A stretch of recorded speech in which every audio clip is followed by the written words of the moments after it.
Hey everyone! In this video, you're going to learn 4 self-love tips to help you manage depression. If you're going through a major depressive episode right now, then your self-esteem is probably pretty low.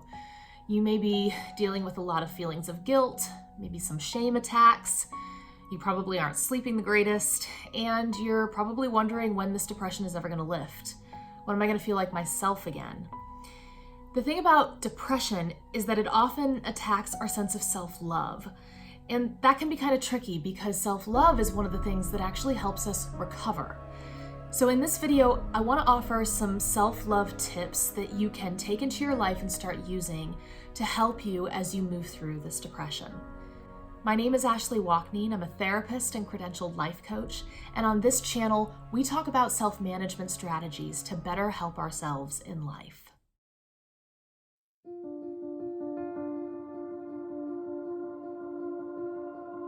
When we're dealing with depression, it's very common for us to beat ourselves up, to be very harsh and hypercritical with ourselves for thinking the way we're thinking and feeling the way that we're feeling.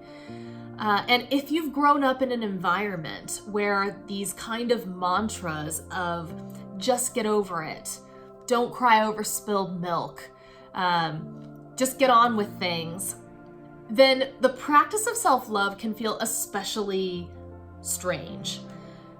So I like to think of depression and really any mental health condition the way that I think about a physical illness. So if you were just experiencing a minor cold, then yeah, the mantra of just get over it, get on with things might be useful in that situation. It may not hurt, but if you were experiencing a really bad case of the flu, or God forbid, a very serious illness, you would not be able to get on with life in the same way, nor would you, or anybody else for that matter, expect you to be able to.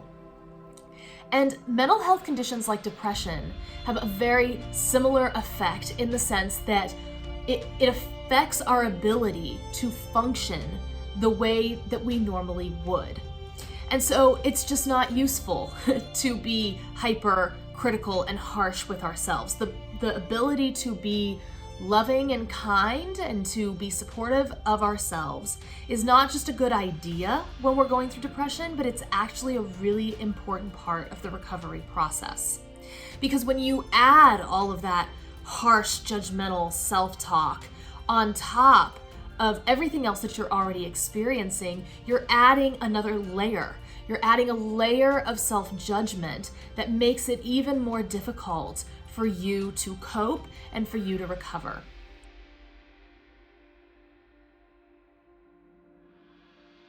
To help ourselves manage depression, we can use these self-love tips that we'll go through in a minute to target directly the symptoms that we're having the most difficulty with. So let's quickly recap what those symptoms are so that you can choose 1 or 2 of them that you want to apply these skills to. So the first symptom of depression is, of course, a depressed mood, a sense of sadness, feelings of hopelessness. And there's loss of interest in activities that we used to enjoy. Changes in our appetite, maybe even weight loss or weight gain. Changes in sleep patterns, sleeping way too much or way too little. And then there's that feeling of restlessness, like you're gonna crawl out of your own skin. And there's feelings of guilt, feelings of worthlessness, difficulty concentrating or making decisions. And finally, there are suicidal thoughts or maybe even a plan. And on this last one, remember that this is a symptom of depression, so it's common and it's also very treatable. So if you are seriously experiencing suicidal thoughts, then take it seriously and go get yourself some help. Call the National Suicide Prevention Lifeline at the number below or go to your nearest emergency room.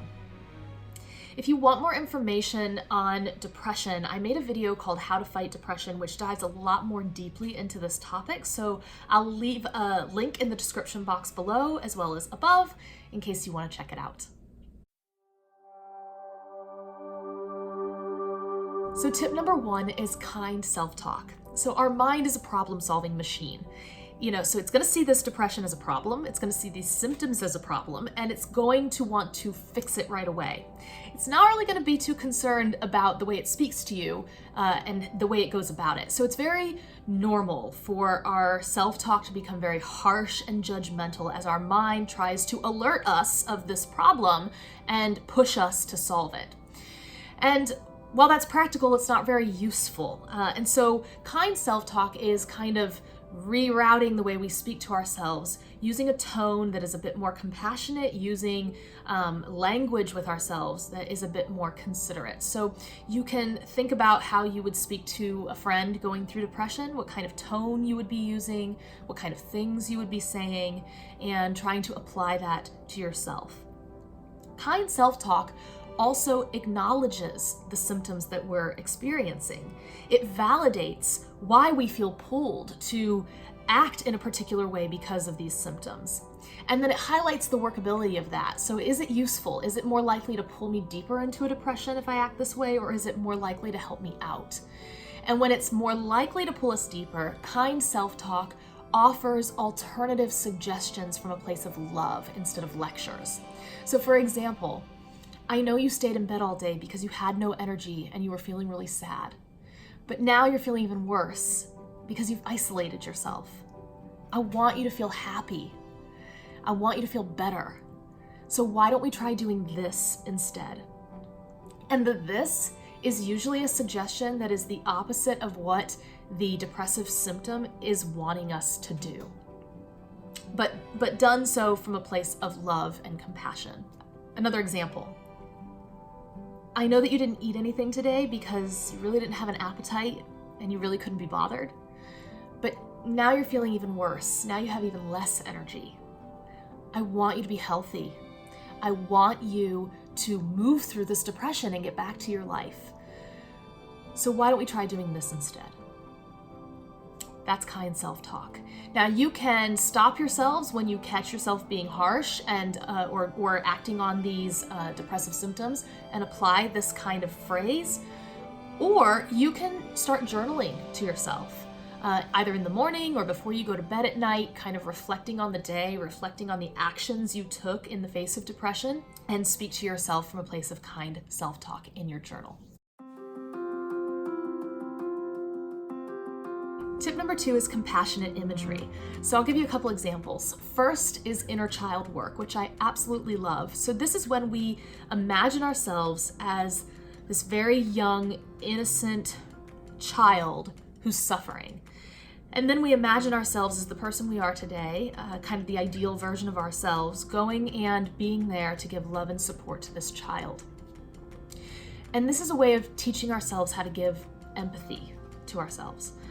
It's also really powerful because what we learn with inner child work is that our way of treating ourselves is usually a learned behavior passed down to us when we were very young by older adults. And really, we learn through modeling how to treat other people and how to treat ourselves. So through inner child work, we can kind of reteach this younger version of ourselves how to give love in the face of pain. So that's inner child work. The second example of compassionate imagery is getting to know emotional pain and how it lives in our body. So where is this emotional pain physically? Where is it located? What is the texture, the color? Is it really solid or does it move around? This helps us stay present in our body instead of being pulled up into our mind and kind of having that snowball effect of emotion. But we can also use imagery to kind of imagine like that emotional pain gradually draining out through our feet, or imagining kind of gentle rains washing it away, or the color gradually changing and kind of softening around the pain. And so it helps us also be very patient with ourselves and kind of take a different stance to the emotions we're currently experiencing. Tip number 3 is using kind touch and breathing. So touch is a really useful way to calm ourselves down. There are a lot of physiological changes that happen with touch. For example, it activates the parasympathetic nervous system. It deactivates the cardiovascular system, which is kind of that heart pounding effect that you get when you're feeling really emotional. It releases oxytocin in the brain. Oxytocin is a hormone that helps calm us down. And so this is why if you've ever been really emotional and then somebody that you trust came and gave you a really big hug, you get that kind of sense of release because of the physical changes that the effect of touch has. So you can do this for yourself. You can give yourself a big hug, or you can put your hand to your heart and just kind of close your eyes and breathe into yourself and feel yourself kind of grounded in your body again. You can give yourself a massage, or you can use something like this weighted blanket. This is what I use when I'm alone and I'm feeling emotional. I'll wrap myself up in it, and it has a similar effect to somebody coming and giving me a big bear hug, and so I absolutely love it. So that's kind touch, and I recommend really using your breath to help you as you do this, because it'll keep you more in your body. Tip number 4 is loving actions. So this goes back to the idea of kind of doing the opposite of what these depressive symptoms are pulling us to do. Getting proper exercise, proper rest, eating healthy, surrounding ourselves with people instead of isolating, surrounding ourselves with professionals like a therapist, maybe a psychiatrist, a medical doctor, people who can help you manage this depression and move through it more quickly. So all of these kind of actions that we take to help ourselves recover are acts of self-love and compassion. So those are my 4 self-love tips to help manage depression. I would love to know which of these tips was most useful for you and which of the depressive symptoms you plan to apply that particular tip to. So leave all of that in the comments below. It's really cool for me to see, but it also kind of builds that sense of community on this page. It's inspiring to other people who come here looking for motivation, looking for guidance. So your experience applying this stuff is really what it's ultimately about. If you like this video, hit that like button, subscribe to the channel if you want to see more from me in the future, and until next time, take care.